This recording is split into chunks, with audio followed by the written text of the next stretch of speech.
Hello students, MNC education के revision series revision of mathematics for class 12 CBSE board 2021 के इस second video session में आप सबों का बहुत बहुत स्वागत।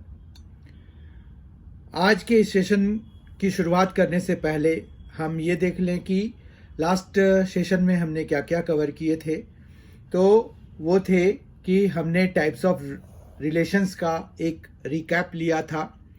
टाइप्स ऑफ रिलेशंस में बेसिकली हमने रिफ्लेक्सिव, सिमेट्रिक और ट्रांजिटिव, जो कि किसी भी रिलेशन को इक्विवेलेंस होने के लिए बहुत ही ज़रूरी है, तो उन तीनों रिलेशंस के टाइप को देखा था, रिफ्लेक्सिव, सिमेट्रिक और ट्रांजिटिव। रिफ्लेक्सिव में क्या होता है, जब कोई भी जो एलिमेंट है वो खुद से रिलेटेड होता है तो हम उसको रिफ्लेक्सिव रिलेशन कहते हैं। किसी भी रिलेशन में अगर ए बिलोंग्स टू द रिलेशन, मतलब कोई भी डबलेट वाला जो सेट बन रहा है, डबलेट वाला ऑर्डर्ड पेयर बन रहा है, वो अगर किसी रिलेशन में बिलोंग कर रहा है तो यानी कि वो रिलेशन जो है रिफ्लेक्सिव है। सिमेट्रिक रिलेशन के लिए क्या है कि अगर ए बी से रिलेटेड है तो बी भी ए से रिलेटेड होना चाहिए, मतलब A comma B belonging to R implies B comma A belonging to R for all AB belonging to the relation। और ट्रांजिटिव के लिए हमें दो पेयर्स की ज़रूरत होती है। Actually in total we will need 3 pairs, 3 pairs की ज़रूरत होती है।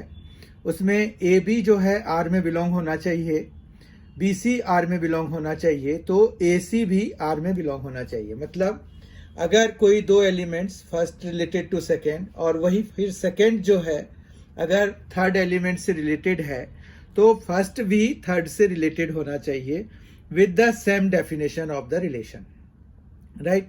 तो ये चीज़ तो हमने वहाँ पर देखा था। और जब ये कोई भी रिलेशन जो है रिफ्लेक्सिव, सिमेट्रिक और ट्रांजिटिव हो जाता है तो उसको हम इक्विवेलेंस रिलेशन कहते हैं।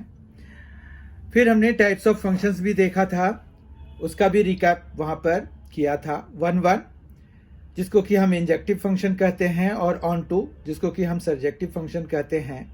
जब कोई भी फंक्शन, ये दोनों ही टाइप के फंक्शन होते हैं, 1 भी और ऑन टू भी, तो हम उसको बाइजेक्टिव फंक्शन कह देते हैं।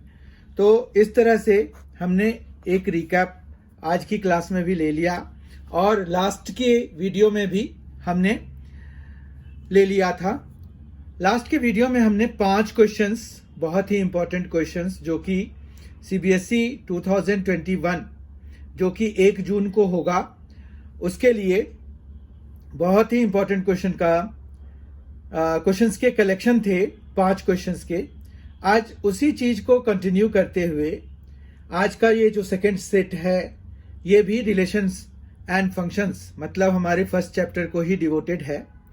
अभी हमारा शुरुआत में जो ये सीरीज इंपॉर्टेंट क्वेश्चंस की चल रही है उसमें शुरुआत में हमें चैप्टर वाइज ही करना है, उसके बाद फिर हमें असॉर्टेड बैग उठाने हैं।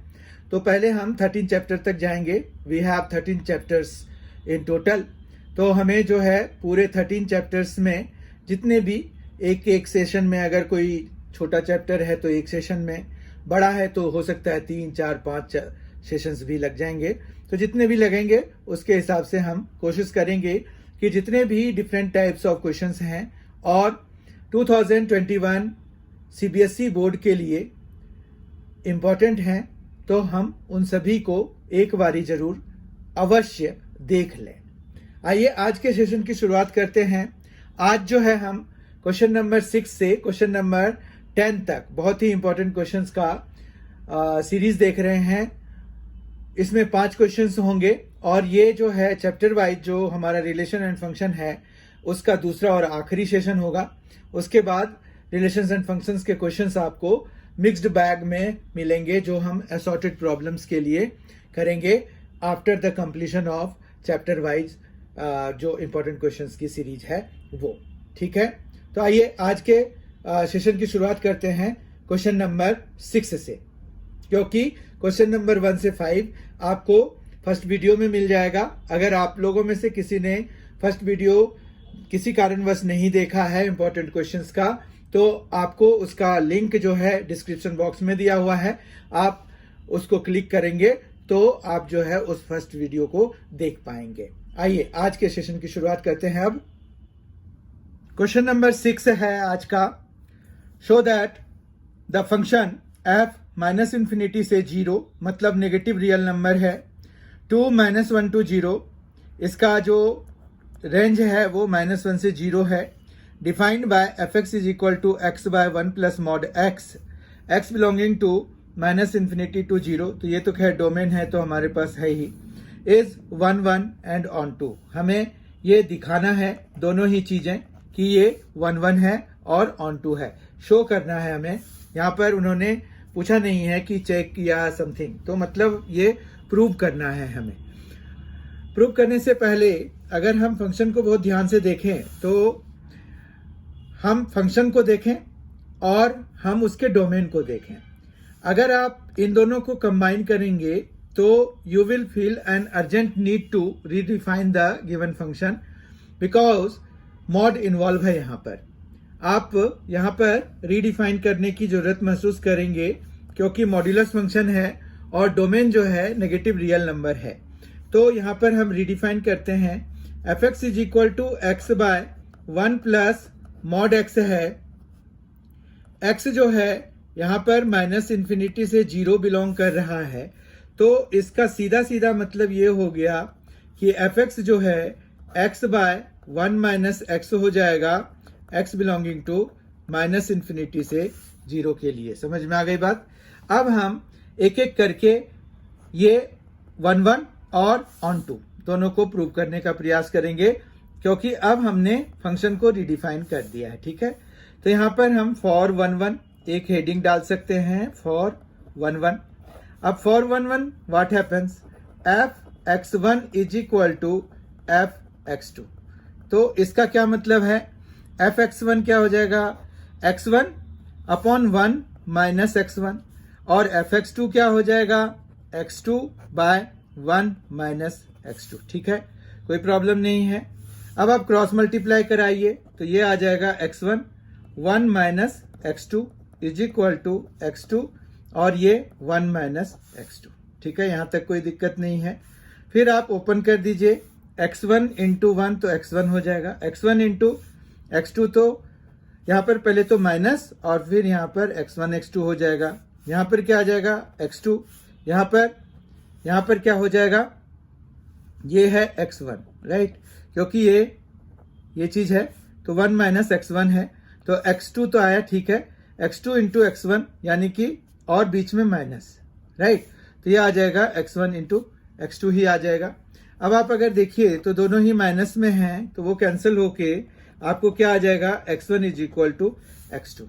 अब देखिए यहाँ पर हमारा जो फंक्शन का 1 1 का जो डेफिनेशन होता है वो यहाँ सेटिस्फाई हो गया। क्या कि हमने fx1 is equal to fx2 लिया, हमने ये सपोज किया कि x1 और x2 जो है बराबर नहीं है, लेकिन ये जब हमने इसको सॉल्व किया तो यू कैन सी कि x1 x2 के बराबर हो गया। मतलब ये fx1 fx2 तभी आपस में बराबर होंगे जब हमें x1 और x2 बराबर होंगे। ठीक है, मतलब हर एक यूनिक मतलब इमेज आ रहे हैं, हर एक डोमेन में हर एक एलिमेंट के यूनिक इमेज आ रहे हैं, तो इसलिए ये 1 1 हो गया। तो हमें यहाँ पर इतना ज्यादा एक्सप्लेन करने की जरूरत नहीं होती है। As and when you see कि यहाँ पर जो है fx1 is equal to fx2 का जो इम्प्लाइज कर रहा है वो x1 is equal to x2 है, तो आप डायरेक्टली लिख सकते हैं कि देयरफॉर fx इज 1 1। ठीक है, यहां तक कोई दिक्कत नहीं है। फिर अब ऑन टू की बात करें अगर, तो हम फिर से इसके लिए एक हेडिंग डाल देते हैं, फॉर ऑन टू, राइट, यहां तक कोई दिक्कत नहीं है। फॉर ऑन टू जो है हम क्या करेंगे, let y is equal to जो fx होता है, fx क्या है, x बाय 1 माइनस एक्स, तो x बाय 1 माइनस एक्स लिख देंगे। फिर हम यहां पर y into 1 minus x is equal to x हो जाएगा। फिर हम इसको ओपन करेंगे तो y minus x y is equal to x हो जाएगा। फिर x वाले टर्म्स को एक साइड ले आइए, तो यहां पर इसको हमें उधर ले जाना पड़ेगा, तो y इज इक्वल टू क्या हो जाएगा, x प्लस एक्स वाई। ठीक है, अब जो है y इज इक्वल टू क्या हो जाएगा, टेक x कॉमन, तो ये आ गया 1 प्लस वाई, तो x इज इक्वल टू क्या आ जाएगा, y by 1 plus y, right. y by 1 plus y अगर हो गया है तो आप अगर ध्यान से देखिए तो ये जो है हमेशा माइनस इन्फिनिटी से जीरो में बिलोंग करेगा for all y belonging to, अगर हम y की वैल्यू -1 से 0 के बीच में लेंगे। ठीक है, आप इसको एज अ होमवर्क वेरीफाई कर सकते हैं, लेकिन हमें ऑन टू प्रूव करने के लिए ये लिखना आवश्यक है, जरूरी है, इट इज नेसेसरी।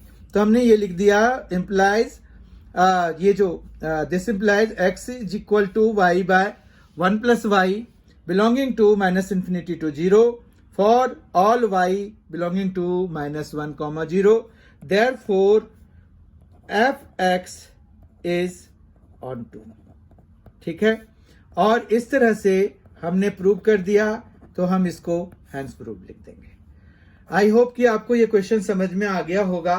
ये क्वेश्चन बहुत ही इंपॉर्टेंट है from CBSE examination point of view, and ये जो क्वेश्चंस हम डिस्कस कर रहे हैं ये किसी भी बोर्ड एग्जाम के लिए, किसी स्टेट बोर्ड के लिए भी बहुत ही आवश्यक हैं। क्वेश्चन नंबर 7 देखते हैं, जो कि आज के सेशन का दूसरा क्वेश्चन है। 6th question was the first, क्योंकि हमने 1 से 5 क्वेश्चन फर्स्ट वीडियो में डिस्कस कर लिए हैं, जिसका कि जो लिंक है वो कमेंट बॉक्स में प्रोवाइडेड है। अगर आप लोगों में से किसी ने नहीं देखा है तो आप उस लिंक को क्लिक करके जरूर देखें। क्वेश्चन नंबर 7 है, show that the relation R in the set A एक सेट दिया हुआ है जिसमें 1 से लेके 6 तक, मतलब 1 2 3 4 5 6, देयर इज नो ब्रेक। आप देख सकते हैं, given by R a b mod a minus b is divisible by 2 is an equivalence relation. ठीक है, तो यहां पर हालांकि सेट का महत्व तो बहुत है, पर जो रिलेशन हमारा डिफाइन है उसके हिसाब से यहां पर ये सेट थोड़ा सा ज्यादा महत्वपूर्ण नहीं है यहां पर। तो हम जो है इसको कैसे करेंगे, हमें इक्विवेलेंस रिलेशन अगर दिखाना होता है तो हम क्या करते हैं बेसिकली।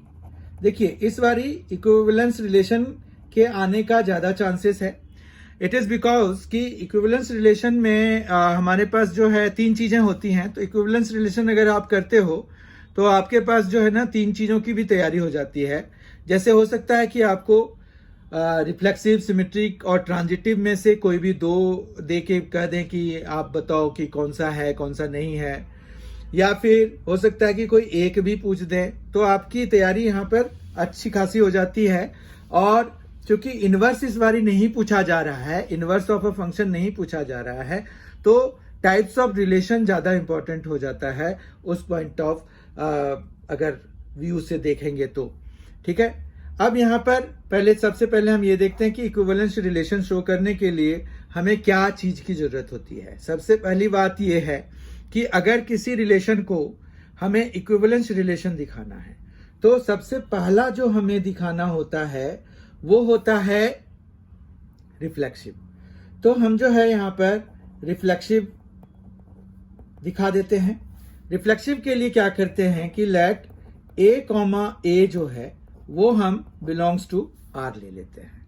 तो इसका मतलब डेफिनेशन के हिसाब से तो यही हो गया ना कि मॉड ए माइनस ए जो है इज डिविजिबल बाय 2। ठीक है, इतना समझ में आ गया, डिविजिबल बाय 2। फिर जो है क्या ये सही है या नहीं है ये हम पता कर लेते हैं। तो देखिए, a माइनस ए होता क्या है, बेसिकली 0 हो जाएगा। तो 0 is divisible by 2 is divisible by 2। ठीक है, तो विच इज ट्रू है ना, विच इज ट्रू।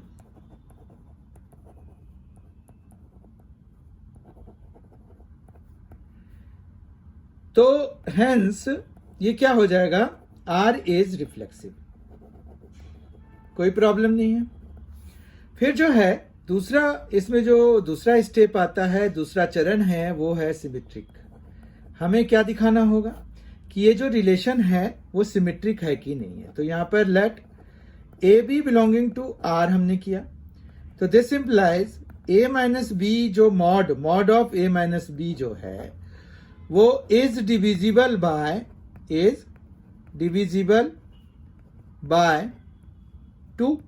ठीक है, ये तो डेफिनेशन के हिसाब से हो गया।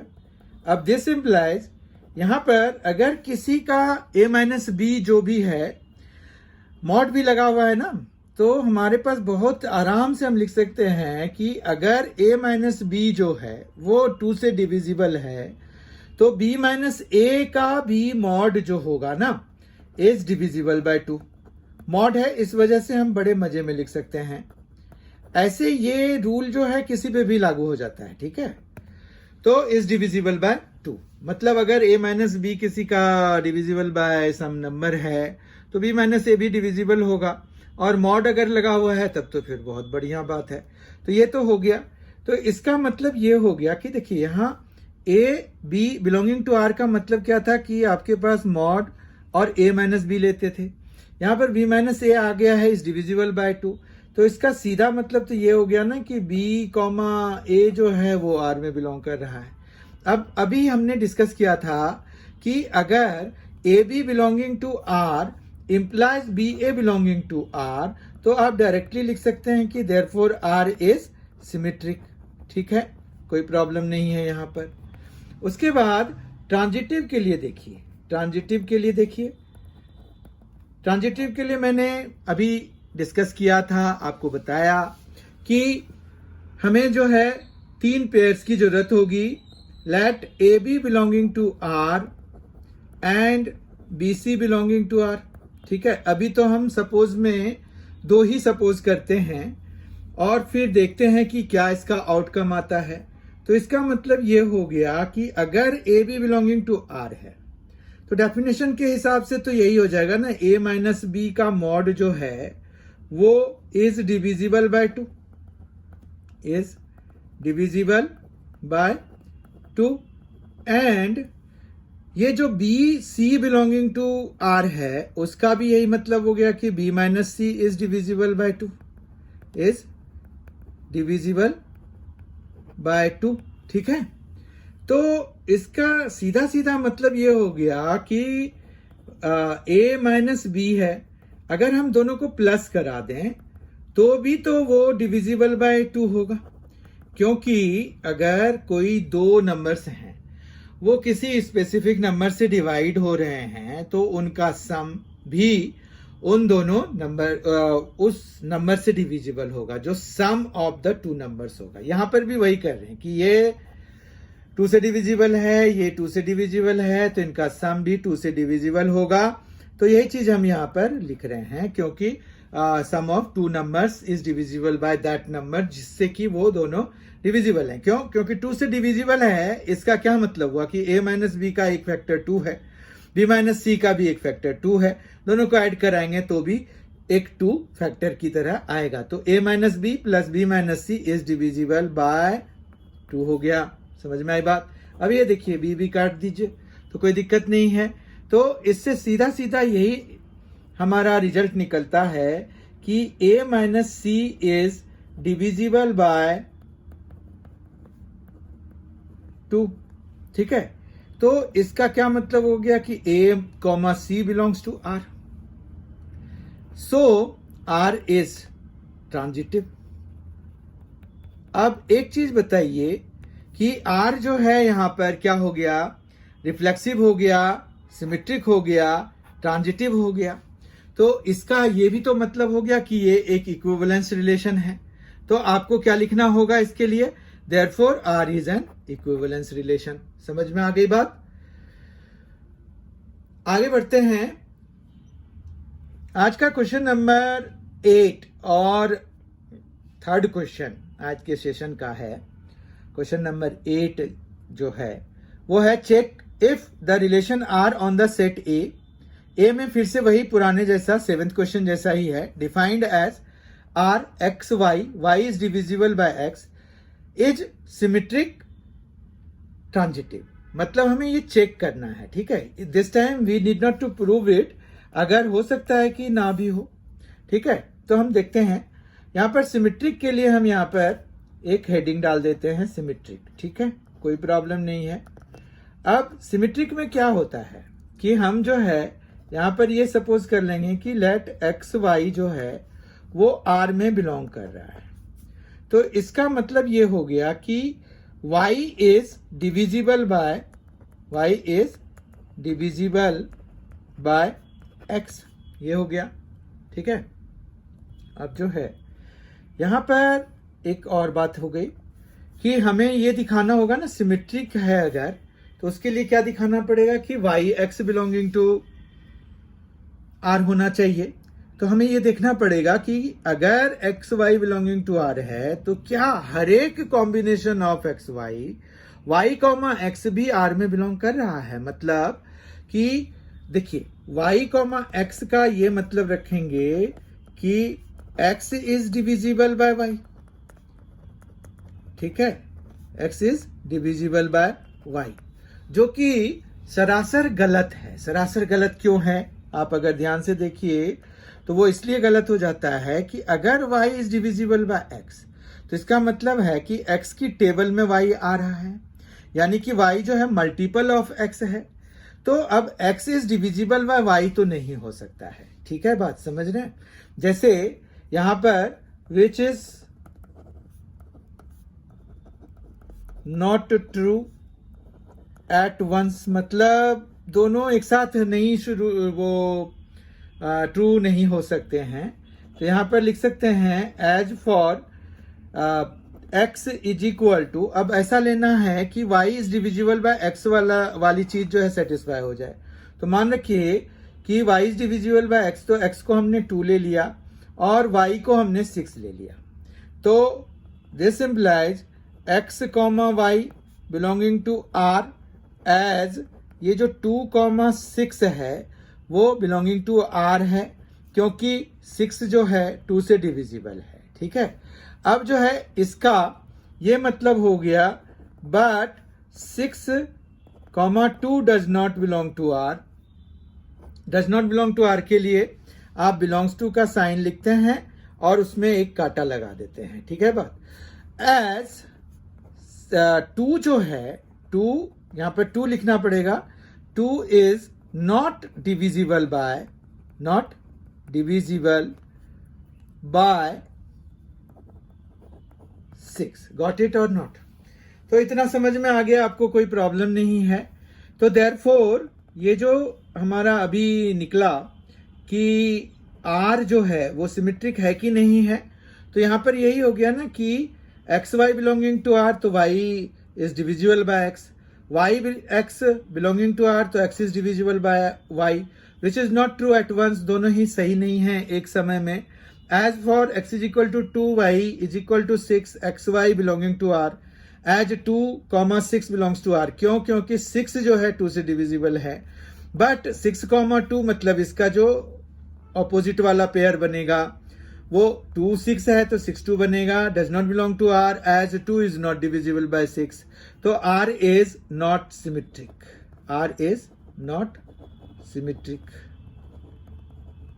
कोई प्रॉब्लम नहीं है। फिर अब ट्रांजिटिव की बारी आ गई। ट्रांजिटिव में हमें देखना है कि वो सही है कि नहीं है। तो ट्रांजिटिव में देखते हैं कैसे बनेगा। यहां पर हम 2 चीजें मानते हैं, 2 पेयर्स मानते हैं कि let x y belongs to R and y z भी ले लेते हैं बिलोंग्स टू आर। तो इसका क्या मतलब हो गया, इसका मतलब ये हो गया कि y is divisible by x, and यहां पर क्या हो जाएगा, z is divisible bye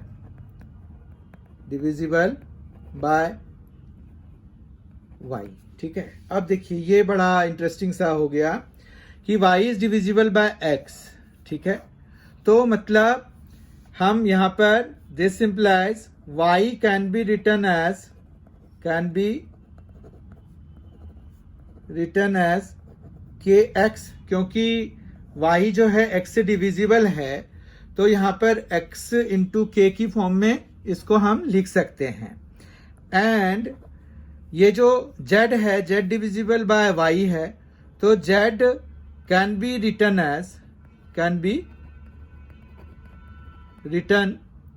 as m y ले लेते हैं, ठीक है। तो दिस इम्प्लाइज, अब देखिए y can be written as k x and z can be written as m y, तो z is equal to m y हो गया, is equal to m into k x हो गया। इसको हम एम के इंटू एक्स लिख सकते हैं। इसका ये मतलब हो गया कि this implies z is divisible by x also, ठीक है। तो this implies what, x comma z जो है वो R में बिलोंग कर रहा है। इसका ये मतलब हो गया कि देयरफॉर R इज ट्रांजिटिव, ठीक है। इतना समझ में आ गया होगा। इसका मतलब जो हमें क्वेश्चन में दिया हुआ था, तो R जो है सिमेट्रिक नहीं है, ये देखिए इज नॉट सिमेट्रिक, लेकिन R जो है ट्रांजिटिव है, ये देखिए अभी हमारा आया R ट्रांजिटिव है। समझ में आ गई बात। क्वेश्चन नंबर 9 देखते हैं। क्वेश्चन नंबर 9 जो है fill in the blanks type question है और ये आज के सेशन का 4th क्वेश्चन है। अ रिलेशन, बहुत ही कंसेप्चुअल क्वेश्चन है।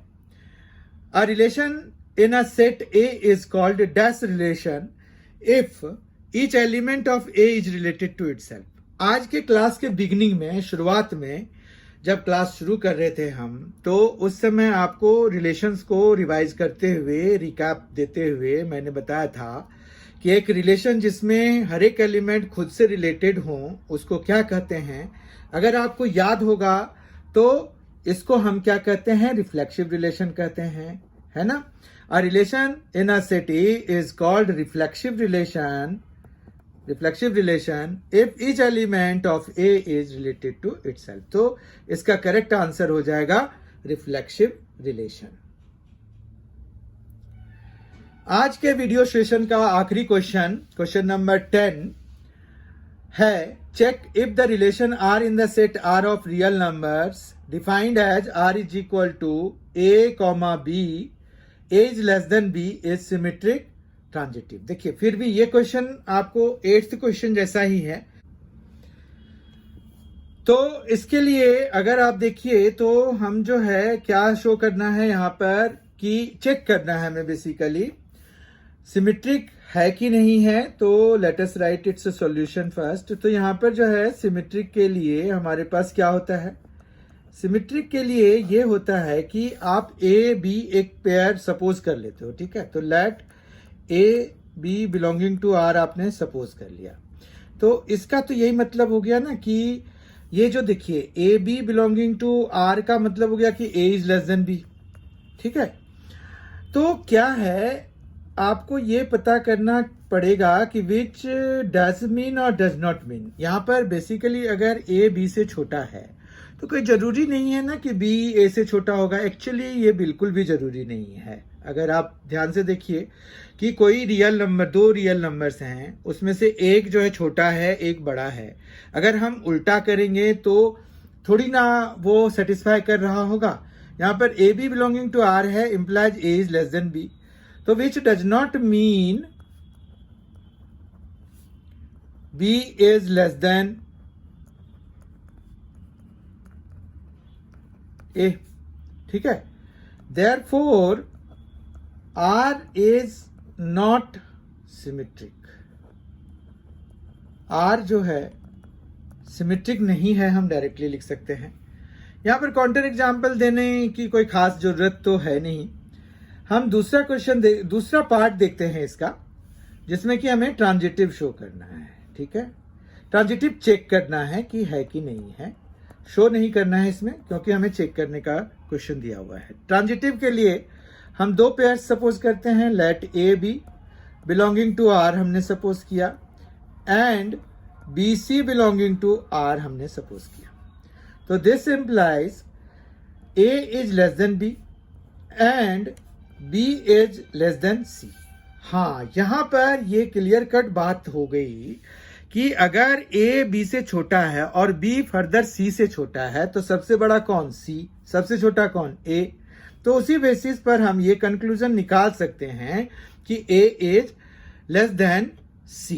इसका ये मतलब हो गया कि A, C जो है वो R में बिलोंग कर रहा है। ठीक है, तो इसका ये मतलब हो गया कि देयरफॉर R इज ट्रांजिटिव। ठीक है, तो R यहां पर ट्रांजिटिव तो है पर वो सिमेट्रिक नहीं है। आपको ये कंप्लीट सॉल्यूशन मिल गया। तो इस तरह के जो क्वेश्चंस हैं वो आपको सीबीएसई बोर्ड में आने के चांसेस बहुत ज्यादा हैं, इसीलिए आपको ये क्वेश्चंस कराए गए। और अब जो है हमने रिलेशन एंड फंक्शन मतलब फर्स्ट चैप्टर का जो चैप्टर वाइज इंपॉर्टेंट क्वेश्चन है वो हमने खत्म कर लिया। अब जो है रिलेशन एंड फंक्शन हमें मिलेगा असॉर्टेड प्रॉब्लम्स जब हम कर रहे होंगे तब, वो भी after completion of 13 chapter, right. तो ये 10 क्वेश्चंस बहुत ही इंपॉर्टेंट है from examination point of view. Plus हम जो आने वाले सेट्स में जो जब हम असॉर्टेड क्वेश्चंस करेंगे उसमें उनमें भी जो रिलेशन एंड फंक्शन के क्वेश्चन आएंगे वो भी इंपॉर्टेंट क्वेश्चंस होंगे, तो इसलिए आप उन्हें भी जरूर देखेंगे। ये हमारा जो सीरीज है ये 15 अप्रैल तक अभी लगातार चलेगा। उसके बाद जो है वो मई के लास्ट वीक में फिर से हमारा शुरू होगा। उन दिनों में हम जो है लगातार इसकी वीडियो अपलोड करेंगे तो इंपॉर्टेंट क्वेश्चंस की, ताकि आपको जो है मदद मिल जाए 1 जून से पहले पहले आप सारी चीजें अच्छे से वाइंड अप कर पाओ। तो फिर हम सेट 3 के साथ बहुत ही जल्द आपके सामने में आएंगे और उसमें जो है हम सेकेंड चैप्टर यानी कि इनवर्स ट्रिगोनोमेट्रिक फंक्शंस के इंपॉर्टेंट क्वेश्चंस लेके आएंगे। और इस बारी जो है इनवर्स ट्रिगोनोमेट्रिक फंक्शंस का एक ही वीडियो में कवर हो जाएगा। सारा इंपॉर्टेंट क्वेश्चंस सारे एक ही वीडियो में आ जाएंगे, इसलिए उसका सिर्फ एक ही वीडियो सेशन होगा। That will be set third video session. तो आप जो है जरूर आप उनको देखिएगा।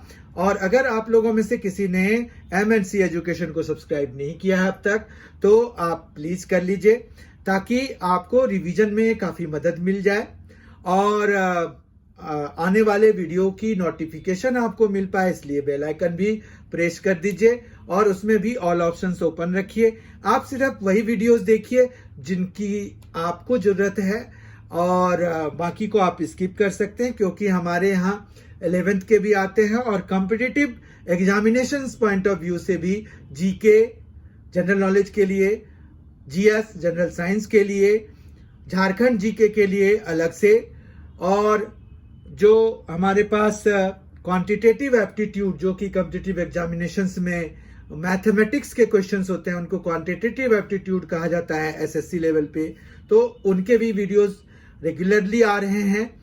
तो अगर आप लोग इंटरेस्टेड होंगे आफ्टर योर पेपर तो आप उनको देखें, पर अभी तो इट इज हाईली रिकमेंडेड कि concentrate focus on your upcoming examinations only. तो जो बोर्ड पेपर है अभी मेन का एग्जाम होना है, तो मेन का जो फर्स्ट वाला एग्जाम है और सेकंड वाला एग्जाम है लगे लगे है, तो 17 को है और फिर जो दूसरा वाला 15 मार्च के आसपास है। तो वो जो है आप उनको आप अच्छी तरह से अटेम्प्ट कर लें, फिर आप इन वीडियोस को देखें और MNC को जरूर सब्सक्राइब कर लें, ताकि आपको इन तरह के ये जो इंपॉर्टेंट क्वेश्चंस हैं उसकी जानकारी अच्छी तरह से मिलते रहे। Thank you so much for being with us. Thanks a lot. Enjoy yourself.